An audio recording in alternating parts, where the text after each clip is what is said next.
श्राद्ध पक्ष में हम जो ब्राह्मण को भोजन कराते हैं या हम किसी को भोजन कराते हैं तो वो हमारी जीवात्मा को क्या वो मिलता है?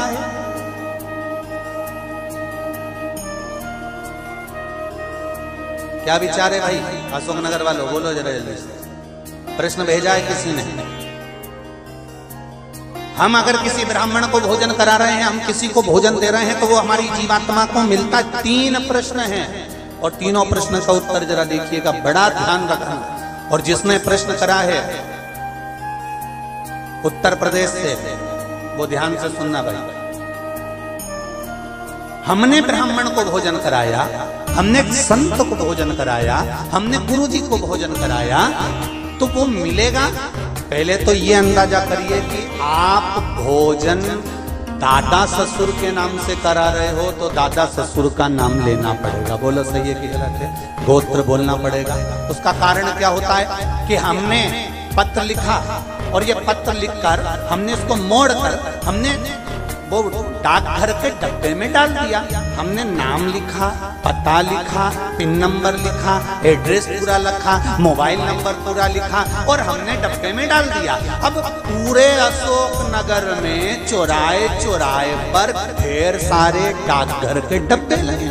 इन सब डब्बों में से चिट्ठी इकट्ठी होती है, एक जगह पर आती है, बड़े डाकघर में पहुंचती है, बड़े डाकघर में से छटकर फिर एड्रेस पढ़ा जाता है। एड्रेस में तुम्हारा नाम पढ़ने का बाद में पहले ये पढ़ेंगे कि पिन नंबर क्या है, फिर पढ़ेंगे कि शहर का नाम क्या है। उसमें लिखा होगा गुना और गुना का पिन नंबर डाला होगा तो चिट्ठी को छाट छाट कर अलग रखते जाएंगे। अब गुना में ये चिट्ठी बड़े डाकघर में जाएगी, बड़े डाकघर में चिट्ठी पहुंची गुना के। अब वहां पर बैठकर छाटा गया कि बजरंग कॉलोनी के पास कौन रहता है, तो एलआईजी के पास कौन रहता है, तो चारभुजा नाथ जी के पास कौन रहता है, तो राजेश्वर मंदिर के पास कौन सा रहता है, कौन से वार्ड में रहता है, उसको छाट कर अलग रखा जाएगा। फिर वहां के डाकघर वाले व्यक्ति को, उस डाकिया को वो दिया जाएगा और उससे कहा जाएगा कि ये चिट्ठी पहुंचा दो। अब जरा प्रोसेस देखिए, डाली थी अशोक नगर में, इतने सारे डब्बों में इकट्ठी होकर एक डब्बे की चिट्ठी एक जगह पर इकट्ठी हुई बड़ी डाकघर में। वहां से इकट्ठी होकर फिर दूसरे डाकघर में गई, वहां से फिर धीरे धीरे डिवाइड होती चली गई। उसी तरह तुम्हारी लिखी हुई डाकघर की चिट्ठी जब वहां तक मुंबई पूना तक जा रही है और सही जगह नाम और एड्रेस है तो सही जगह पहुंच रही है।